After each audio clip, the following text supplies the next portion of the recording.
Bismillahirrahmanirrahim. Assalamualaikum warahmatullahi wabarakatuh. Innal hamdalillah nahmaduhu wa nasta'inuhu wa nastaghfiruh wa na'udzu billahi min shururi anfusina wa min sayyiati a'malina. May yahdihillahu fala mudilla lahu wa may yudlil fala hadiya lahu. وأشهد أن لا إله إلا الله وحده لا شريك له وأشهد أن محمدا عبده ورسوله يا أيها الذين آمنوا اتقوا الله حق تقاته ولا تموتن إلا وأنتم مسلمون يا أيها الناس اتقوا ربكم الذي خلقكم من نفس واحدة وخلق منها زوجها وبث منهما رجالا كثيرا ونساء واتقوا الله الذي تساءلون به والأرحام إن الله كان عليكم رقيبا يا أيها الذين آمنوا اتقوا الله وقولوا قولا سديدا يصلح لكم أعمالكم ويغفر لكم ذنوبكم ومن يطع الله ورسوله فقد فاز فوزا عظيما أما بعد فإن أصدق الحديث كتاب الله وخير الهدي هدي محمد صلى الله عليه وسلم شر الأمور محدثاتها وكل بدعة ضلالة. Kita panjatkan pujian dan syukur kehadirat Allah Tabaraka wa Ta'ala pada kesempatan malam yang berbahagia kali ini. Kita masih kembali diberi kekuatan, kesehatan, hidayah serta taufik dari Allah Jalla wa Ala, sehingga kita bisa kembali menghadiri pengajian rutin tafsir kita ini di Masjid Agung Darussalam Purbalingga. Kita berharap semoga Allah Tabaraka wa Ta'ala berkenan untuk melimpahkan kepada kita semuanya ilmu yang bermanfaat, sehingga bisa kita amalkan sebagai bekal untuk menghadap kepada Allah Jalla wa Ala. Amin ya Rabbal Alamin. Salam dan salam semoga senantiasa tercurahkan kepada junjungan kita Nabi besar Muhammad sallallahu alaihi wasallam, kepada para sahabatnya, keluarganya dan umatnya yang setia mengikuti tuntunannya hingga di akhir nanti. Para hadirin dan hadirat sekalian yang kami hormati, dan juga segenap pendengar Radio Insani 102.2 FM di Purbalingga dan sekitarnya, para pendengar Radio Bas FM di Solotigo dan sekitarnya, para pendengar Radio Roja, Jakarta, di Bandung, di Lampung, di Berau, dimanapun Anda berada, dan juga para pemirsa Yufi TV yang semoga senantiasa dirahmati oleh Allah Azza wa Jalla. Pembahasan terakhir kita adalah tafsir ayat yang kedua dan ketiga dari surat Al-Qadar. Maka kesempatan kali ini insyaallah kita akan mengkaji tafsir ayat yang keempat. Dan insyaallah tafsir ayat yang keempat ini akan kita pelajari dalam 2 pertemuan insyaallah. Pertemuan yang sekarang dan pertemuan yang akan datang.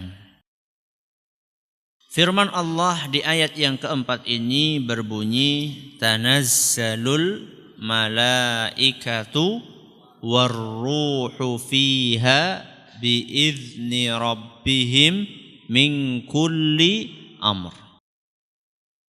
Tanazzalul malaikatu warruhu fiha. Ini akan kita bahas malam hari ini. Para malaikat dan ar-ruh, ya. Para malaikat dan ar-ruh turun pada malam itu. Pada malam itu, malam apa? Lailatul Qadar. Tanazzal, artinya lah turun. Ya. Para malaikat war-ruhu, ar-ruh. Apa yang dimaksud dengan ar-ruh di sini? Karena di sini dikatakan yang turun ada 2, malaikat sama ar-ruh. Tanazzalul malaikatu, para malaikat turun, warruhu, dan ar-ruh. Para ulama berbeda pendapat dalam menafsirkan makna ar-ruh di sini. Akan tetapi mayoritas ulama sebagaimana dituturkan oleh Imam Ibnul Jauzi, menurut mayoritas ulama bahwa ar-ruh artinya adalah Jibril. Jadi terjemahannya pada malam itu para malaikat dan Jibril turun. Pada malam hari itu para malaikat dan Jibril turun. Mungkin ada yang bertanya, Jibril malaikat bukan? Malaikat. Kalau Jibril malaikat, berarti kan sebenarnya sudah masuk tanazzalul malaikatu. Sudah masuk ke situ. Ngapain kok disebutkan ditambahi Jibril lagi? Dan yang seperti ini, yang serupa dengan ini sudah disebutkan nama malaikat, masih ketambahan dengan Jibril lagi. Terulang juga di ayat yang lain dalam Al-Quran.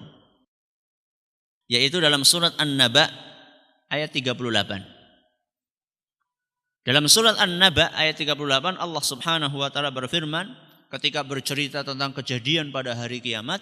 Di antara bentuk kejadian saat itu, kata Allah, yauma yakumur ruhu wal malaikatu saffa. Yang artinya pada hari itu, yaitu hari kiamat, malaikat Jibril dan malaikat-malaikat yang lainnya mereka berdiri bersaf-saf. Jadi di sini disebutkan yauma yakumur ruhu wal malaikatu. Malaikat Jibril dan para malaikat yang lainnya. Sebenarnya kan nggak usah disebutkan nama ruh, yaitu malaikat Jibril kan sudah masuk sebenarnya. Karena Jibril itu termasuk malaikat. Loh kenapa? Kalau kayak gitu kenapa kok sudah disebutkan para malaikat, kemudian secara khusus Jibril namanya disebutkan di situ? Padahal masih ada malaikat-malaikat yang lainnya. Siapa lagi? Mikail, terus Israfil, ya, dan yang lain-lainnya, ya, dan lainnya masih banyak yang lainnya. Kenapa kok Jibril disebutkan di sini, yang lainnya nggak disebutkan? Jawabannya kata sebagian ulama, Allah ingin menonjolkan keistimewaannya siapa? Jibril. Bahwa Jibril ini lebih istimewa dibandingkan malaikat-malaikat yang lainnya. Makanya layak untuk ditonjolkan namanya di sini. Berarti malaikat yang lain gak istimewa? Ya istimewa. Malaikat itu istimewa karena mereka tidak pernah berbuat maksiat. La ya'sunallaha ma amarahum wa yaf'aluna ma yu'marun. Malaikat itu gak pernah berbuat maksiat. Setiap diperintahkan mesti taat. Kalau kita gimana? Dapat perintah dari Allah gimana? Langko disit. Ya. Riba haram, eman-eman temen. Suruh pakai jilbab, langko. Nunggu nek wis tua. Urung tua wis mati. Kalau malaikat enggak. Makanya kan saya pernah sampaikan di sini. Malaikat yang tugasnya meniup sangkakala, trompet. Malaikat siapa? Israfil. Saking patuhnya terhadap perintah Allah Azza wa Jal, begitu mendapatkan tugas, kamu tugasnya meniup trompet. Langsung trompet itu dipegang oleh malaikat Israfil, ditaruh di depan mulutnya. Sambil telinganya mendengarkan ke arah Allah Azza wa Jalla. Mulai dari diperintahkan, ya, entah berapa juta tahun yang lalu, sampai nanti hari kiamat tangannya megang apa? Trompet. Karena tidak mau ketinggalan timing, tidak mau ketinggalan timing untuk meniup trompet. Gak mau sedetik pun telat. Kalau kita disuruh sholat, gimana? Engkau disit. Ya. Azan dikumandangkan, nembe azan. Urung komat. Begitu komat dikumandangkan, imame biasanya macane suwe. Imamnya biasanya bacaannya panjang. Ya, akhirnya bablas. Coba para malaikat itu semuanya istimewa. Malaikat itu semuanya istimewa. Mereka lah makhluk-makhluk Allah yang patuh luar biasa kepada perintahnya Allah Azza wa Jalla. Tapi di antara malaikat-malaikat tersebut yang sangat istimewa adalah malaikat siapa? Jibril. Makanya malaikat Jibril namanya disebutkan secara khusus. Padahal dia sudah masuk dalam kategori malaikat. Sudah. Tanazzalul malaikatu warruhu fiha. Pada malam itu, malam apa tadi? Lailatul Qadar. Para malaikat dan Jibril turun. Ayat ini masih berbicara tentang keistimewaan Lailatul Qadar. Bahwa di dalam ayat sebelumnya disebutkan keistimewaannya Lailatul Qadri khairun min alfi syahr. Bahwa beribadah di malam Lailatul Qadar sama atau bahkan lebih besar pahalanya dibandingkan ibadah selama 1000 bulan. Berapa tahun kemarin? 83 tahun 4 bulan. Beribadah satu malam pahalanya lebih besar dibandingkan beribadah selama 83 tahun 4 bulan. Itu salah satu keistimewaannya. Sekarang Allah menyebutkan keistimewaan yang lainnya. Keistimewaan malam Lailatul Qadar yang lainnya adalah pada malam hari itu para malaikat akan turun. Turun dari mana ke mana? Yang namanya turun dari atas ke bawah. Tidak ada turun dari bawah ke atas, itu namanya naik itu. Dari atas ke bawah. Atasnya mana? Langit. Bawahnya bumi. Jadi pada malam hari itu para malaikat di seluruh langit. Ada berapa langit? 7. Di seluruh langit. Bahkan sebagian ulama menambahkan, Imam Al-Qurtubi mengatakan yang di Sidratul Muntaha juga. Seluruh malaikat mereka turun secara bertahap memenuhi bumi. Banyak nggak Ustaz? Oh, bukan banyak lagi. Banyak. Ya. Sekedar gambaran, saya berkali-kali menyampaikan hadis yang sering saya sampaikan di sini, menggambarkan malaikat itu banyak banget gitu loh. Dalam sebuah hadis yang diriwayatkan oleh Imam Ahmad, dan hadis ini dinyatakan sahih oleh Syekh Al-Albani, Rasulullah SAW pernah bersabda, Inni ara ma la taraun wa asma'u ma la tasma'un. Wahai umatku, ketahuilah bahwa aku ini melihat apa yang tidak kalian lihat, dan mendengar apa yang tidak kalian dengar. Jadi Nabi SAW ingin menjelaskan kepada umatnya bahwa di antara kelebihan yang dimiliki oleh Nabi SAW, bahwa beliau bisa melihat sesuatu yang manusia biasa tidak melihat, dan bisa mendengar sesuatu yang manusia biasa tidak bisa mendengar. Contohnya apa wahai Rasul? Beliau menyebutkan contohnya. Beliau berkata, Attatis sama'u wa huqqalaha anta'id. Beliau mengatakan langit itu bersuara, berderit-derit.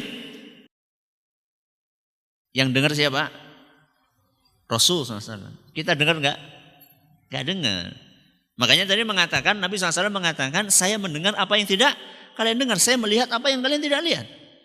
Nabi SAW mengatakan, di antara yang saya dengar dan kalian tidak dengar adalah langit berderit-derit keberatan muatan.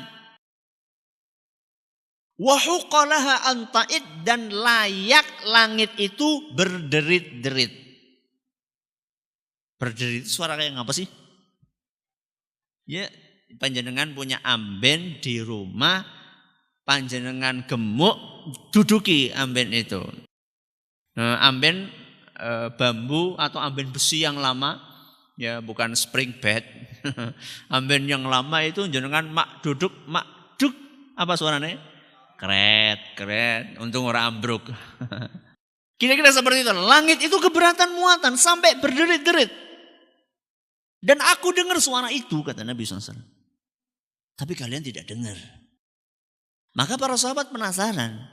Apa sebabnya langit bisa sampai berderit-derit?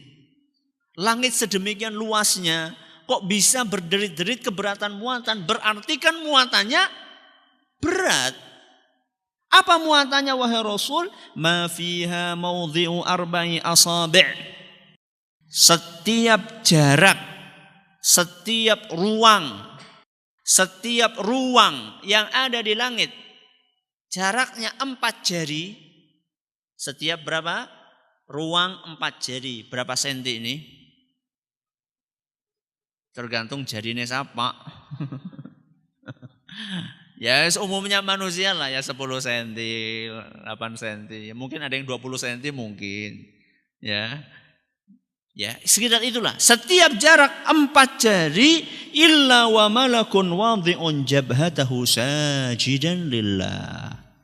Setiap jarak 4 jari di langit ada satu malaikat di atasnya yang sujud untuk Allah Subhanahu wa taala. Setiap jarak berapa? 4 jari ada satu malaikat. Langit luasnya berapa? Tidak tahu. Itu baru langit pertama. Belum langit yang kedua. Belum langit yang ketiga. Seluruh penghuni langit turun ke muka bumi pada malam Lailatul Qadar. Si cukup apa ora Ustaz? Gak usah pikirkan itu bukan tugas kita untuk memikirkan cukup apa tidak. Ya. Bukan tugas kita. Sehingga bumi ini dipenuhi dengan malaikat pada malam hari itu. Di dalam hadis lain yang diriwayatkan oleh Imam Ahmad, dan hadis ini dinyatakan hasan oleh Syekh Al-Albani, Rasulullah SAW menggambarkan bagaimana banyaknya malaikat pada malam hari itu di bumi.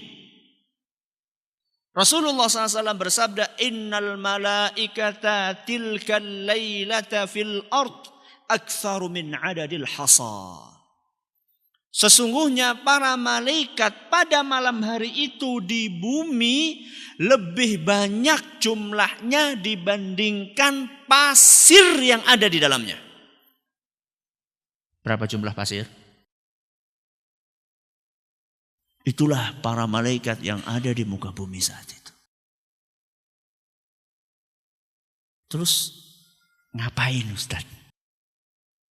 Ini bertanya, ngapain malaikat ada di muka bumi? Untuk apa mereka di situ? Sebagian ulama seperti Imam Al-Qurtubi beliau mengatakan di antara tugas malaikat saat itu adalah mengamini doanya para manusia. Mengamini doanya para manusia. Berarti mereka mengatakan amin, amin. Amin siapa artinya? Ya Allah, kabulkanlah. Panjenengan suka nggak? Sekarang orang sering kan, Ustaz tolong didoakan. Ya, Ustaz anak saya sakit, bapak saya sakit. Tolong didoakan di majelis taklim. Kan yang hadir banyak. 1.000, 1.500, 2.000. Ini berapa yang mengamini? Berapa? Enggak dihitung. Lebih banyak dari jumlah pasir yang akan mengamini doa kita yang kita panjatkan kepada Allah pada malam Lailatul Qadar. Maka rugi besar. Siapa? Orang-orang yang melewati malam itu dengan tidur nyenyak sambil ngorok. rugi. Itu kejadian tidak berulang-ulang. Itu kejadian setahun sekali. Hanya pada waktu-waktu tertentu. Dan itu dirahasiakan sama Allah Subhanahu wa taala sebagaimana kita jelaskan pada pertemuan yang lalu antara malam-malam yang ganjil. Dan semoga tahun ini tidak berbeda malam ganjilnya. Iya kan? Kalau awal Ramadannya berbeda berarti malam ganjilnya kan berbeda. Menurut nyongki malam selikun, menurut yang jenengan iki malam rolikur. Sing ganjil sing ndi? Biar enggak repot, hidupkan seluruh malam. Ya, 10 malam yang terakhir yang ganjil maupun yang genap hidupkan. Toh cuma 10 malam. 10 malam itu cuma atau enggak? Cuma ya? Iyalah 10 dibandingkan 360. Ya kalau kita ngitung 10 dibandingkan 360 cuma atau tidak? Cuma jelas. Cuma 10 dibandingkan 360. Maka beruntunglah orang-orang yang pada malam-malam tersebut menghidupkan malamnya dengan beribadah kepada Allah Azza wa Jalla. Orang-orang yang banyak dosanya, ini kesempatan emas. Orang-orang yang pengen masuk surga, ini kesempatan emas untuk minta sama Allah. Orang-orang yang pengen anaknya soleh dan solehah, ini kesempatan emas. Berdoa diamini oleh, bukan saya katakan jutaan malaikat, ya miliaran, triliunan, atau nggak bisa dihitung malaikat. Bujangan-bujangan yang belum dapat jodoh, perawan-perawan yang belum dapat jodoh, ini kesempatan emas. Ya, pengangguran-pengangguran yang belum dapat pekerjaan, ya, guru-guru honorer yang belum diangkat-angkat, ya.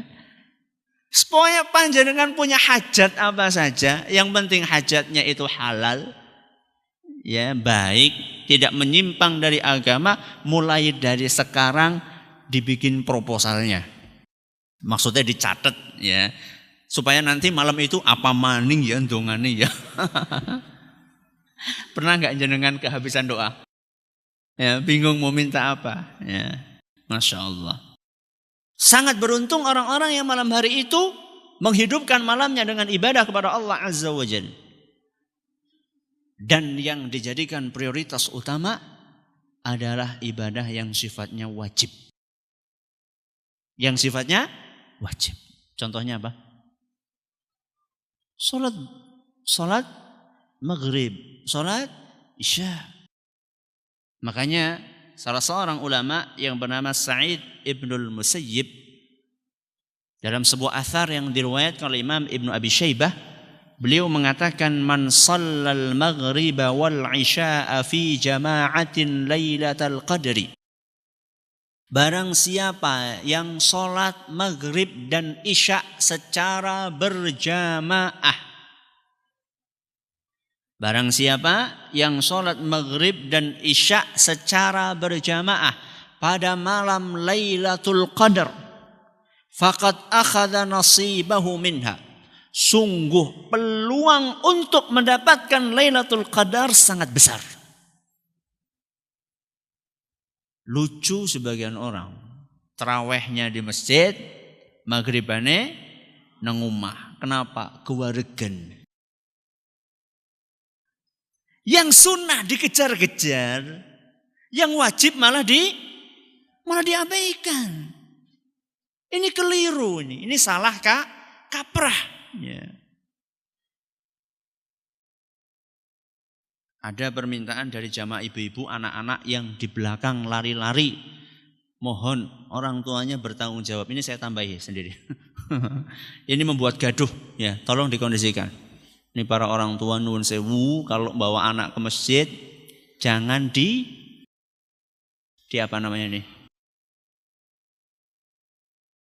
Diumbar. Ya kayak ayam. Jangan dilepas lah, jangan dijor kelowor. Ya, bahwa anak kalau sudah bikin anak itu harus tanggung jawab. Ya jangan cuma pinter bikin saja, ya, bikin tanggung jawab. Ya. Tolong ini supaya tidak mengganggu jamaah yang lainnya. Ya, anak-anak tolong pada diawasi. Sampai mana tadi kita? Oh ya, sampai sholat maghrib berjamaah.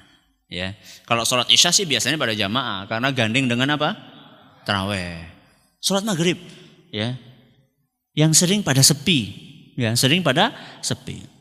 Maka panjenengan semua, kita semua yang sudah tahu ini harus menjadi pionir, ya, harus menjadi pionir, harus menjadi contoh buat yang lainnya. Ya, inilah peluang untuk mendapatkan Lailatul Qadar. Makanya di sini dikatakan orang tersebut telah memiliki peluang besar untuk mendapatkan Lailatul Qadar. Apalagi kalau ditambah dengan qiyamul lail, menghidupkan malam dengan sholat, dengan membaca Al-Quran, dengan berzikir, dengan berdoa kepada Allah Azza wa Jalla. Sudah. Berarti menurut sebagian ulama tugasnya malaikat mereka turun ke muka bumi adalah untuk apa? Untuk mengamini doanya para manusia. Kemudian para ulama juga menjelaskan seperti Imam Ibnu Katsir bahwa ketika malaikat turun, ya, ke suatu tempat itu adalah pertanda bahwa tempat itu sedang diliputi dengan berkah dan rahmat Allah. Saya ulangi, kata Imam Ibnu Katsir bahwa turunnya malaikat ke suatu tempat itu menunjukkan bahwa tempat itu sedang dipenuhi, sedang diliputi dengan keberkahan dan rahmat dari Allah Azza wa Jalla. Sehingga malam-malam Lailatul Qadar adalah malam-malam yang penuh dengan berkah dan rahmat dari Allah. Makanya orang-orang yang menghidupkan malam itu mereka akan mendapatkan curahan, limpahan, berkah dan rahmat serta kasih sayang dari Allah Azza wa Jalla. Dan ini kata para ulama, turunnya malaikat kemanapun itu menunjukkan bahwa tempat itu ada rahmat dan berkahnya Allah. Contohnya majelis taklim. Contohnya majelis taklim. Disebutkan dalam hadis riwayat Muslim, Nabi kita Muhammad SAW bersabda, La yaq'udu qaumun yadhkuruna Allah azza wa jal. Setiap ada orang ngumpul-ngumpul mengingat Allah. Mengingat Allah di sini bisa jadi mengingat nama Allah dengan menyebutkan subhanallah, alhamdulillah, wa la ilaha illallah, wallahu akbar. Atau juga mengingat syariatnya Allah. Baca Al-Quran, mempelajari Al-Quran. Semoga kita termasuk, ya.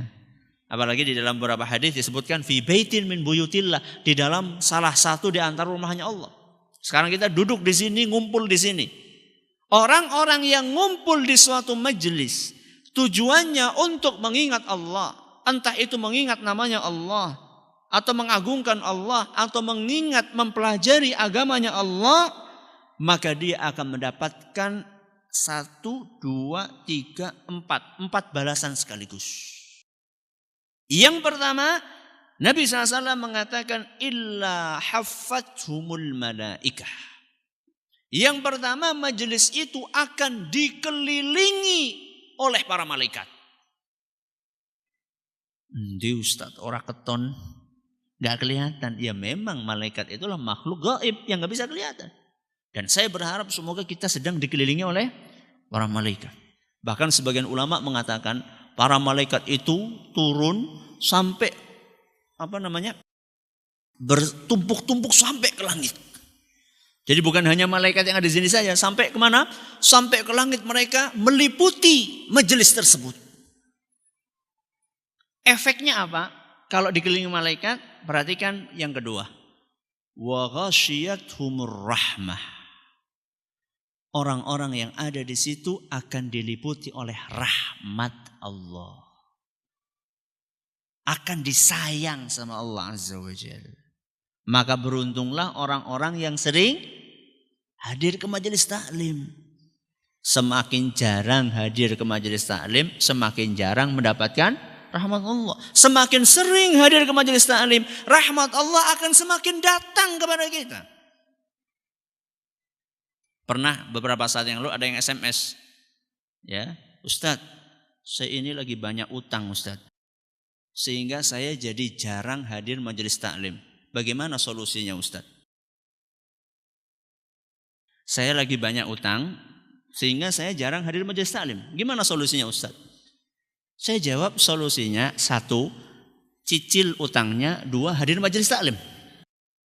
Benar nggak? Ya benar kan? Loh, kenapa utang menghalangi hadir majelis taklim? Justru panjenengan hadir ke majelis taklim itu, Anda akan mendapatkan rahmat dari Allah Azza wa Jalla.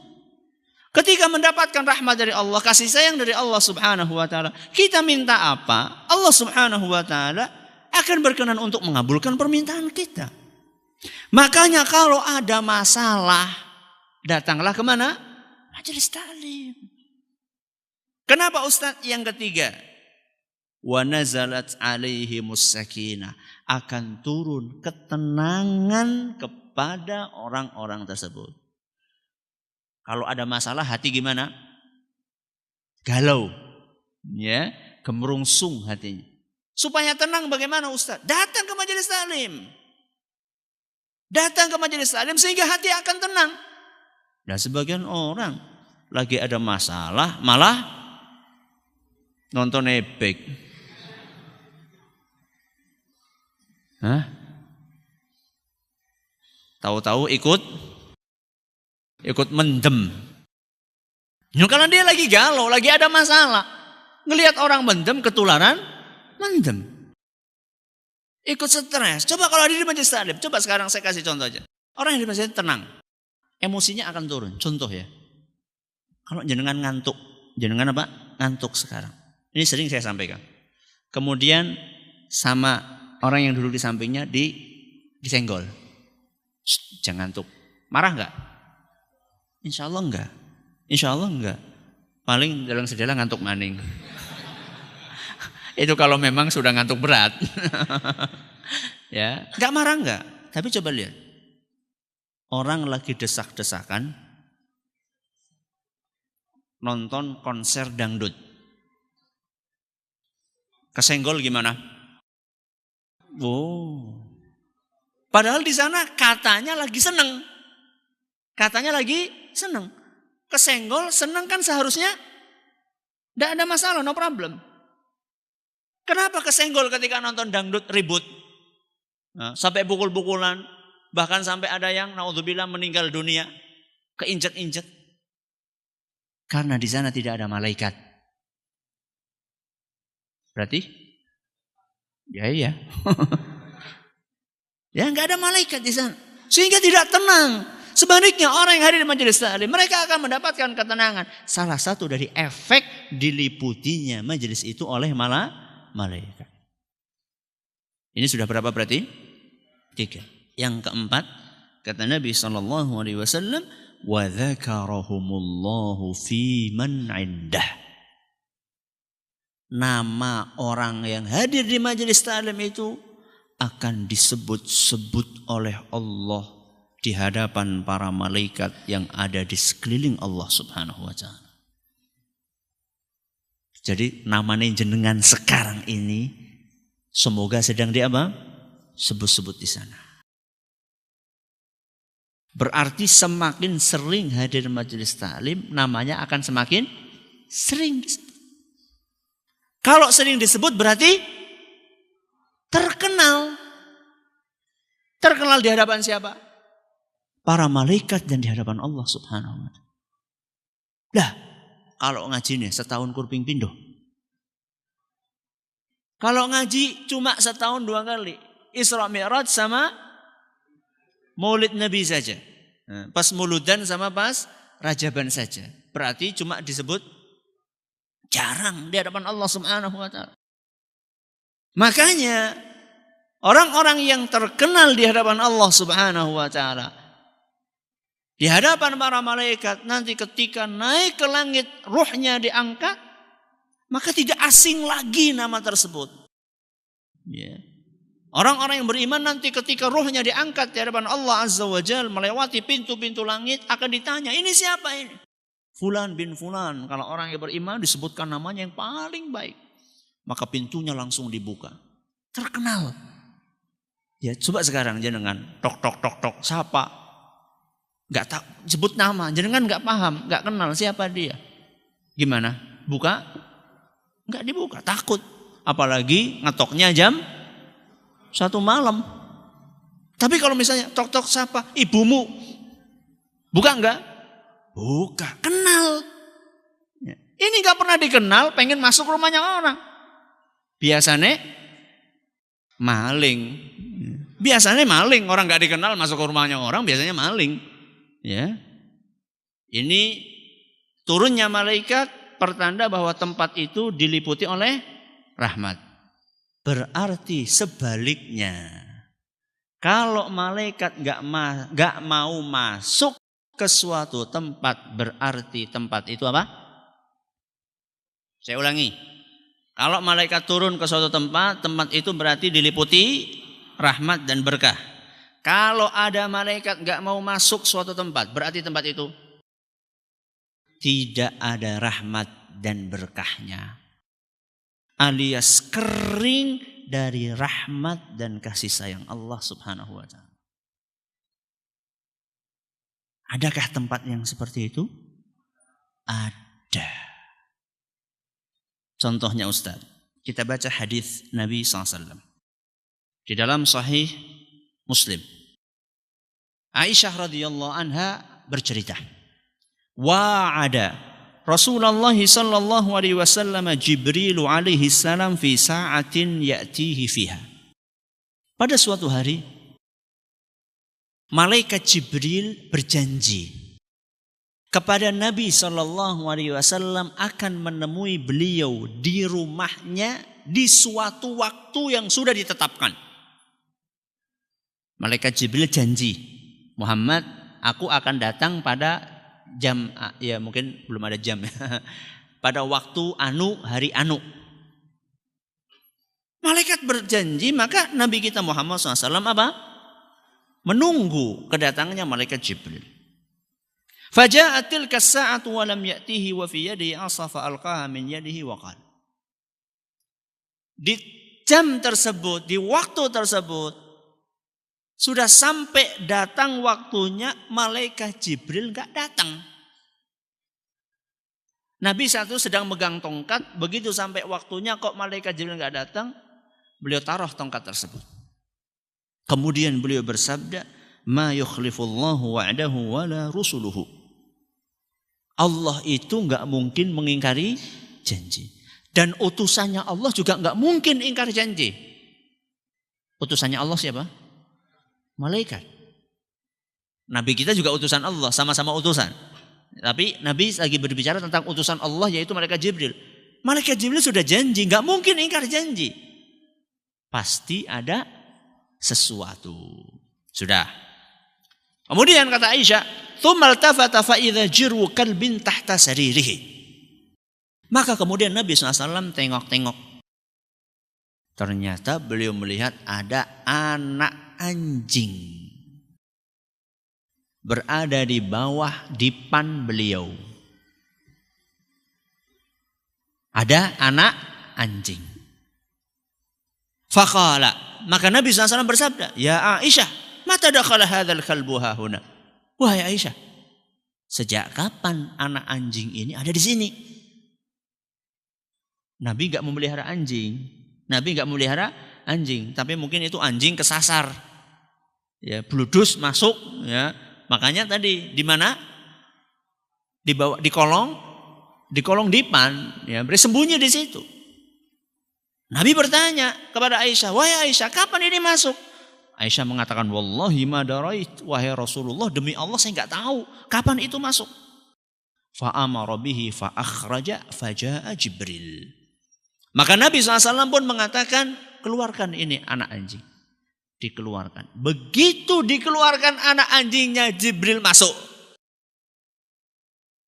Begitu anak anjing itu dikeluarkan, Jibril masuk ke dalam rumah Nabi SAW. Maka Nabi SAW pun bertanya, wa'adtani fajalastu laka falam ta'ti. Wahai Jibril, kamu kan sudah janji. Saya tunggu-tunggu kok kamu gak datang-datang.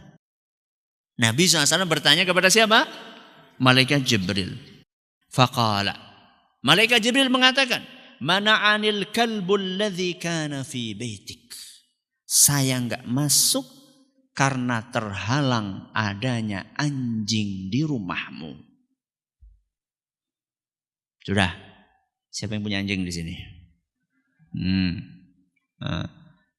Kucing Ustaz? Tidak apa-apa kucing. Nah, anjing. Ini Nabi lagi bicara tentang anak anjing. Bagaimana anjing herder. Itu maksudnya gitu loh. Anak anjing saja malaikat Jibril gak mau masuk. Terus setelah itu malaikat Jibril berkata, inna, kami para malaikat, la nadkhulu baitan, tidak akan masuk ke suatu rumah, fihi kalbun, yang di dalamnya ada anjing, wala suratun, dan gambar. Yang kedua ini yang agak sulit ini.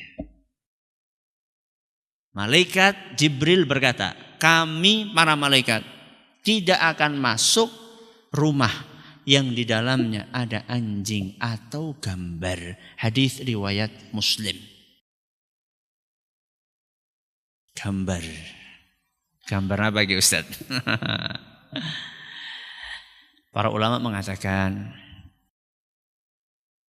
bahwa yang dimaksud dengan gambar di sini gambar makhluk hidup. Gambar makhluk hidup. Makhluk hidup ya contohnya manusia, binatang. Ya sudah, manusia dan binatang. Kalau tumbuhan, para ulama tidak menganggapnya termasuk makhluk hidup. Ya. Jadi itu tumbuhan biasa.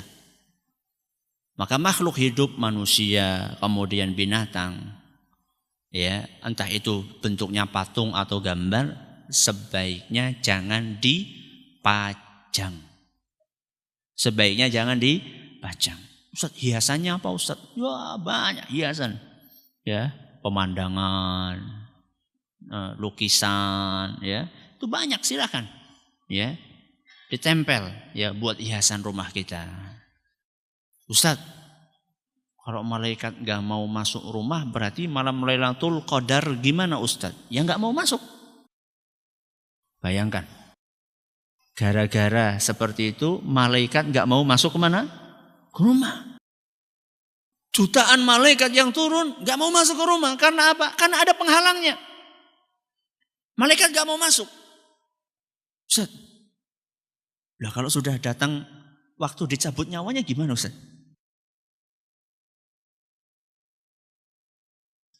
Gimana coba? Hah? Sudah adzan ya? Masih ada sih? Kata para ulama, ya, yang dimaksud dengan malaikat itu malaikat rahmat. Malaikat pembawa rahmat. Pembawa kasih sayang dan berkah. Adapun malaikat pencabut nyawa, malaikat pencatat amalan, itu bebas mereka. Mereka enggak terhalang dengan seperti itu. Maka enggak usah lari dari kematian dengan cara masuk ke rumah yang dijaga oleh anjing. Enggak mempan. Ya, enggak mempan.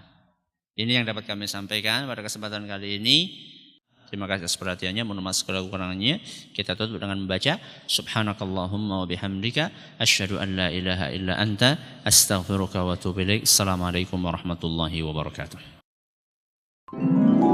Jangan lupa untuk subscribe dan share bila kajian ini dirasa bermanfaat.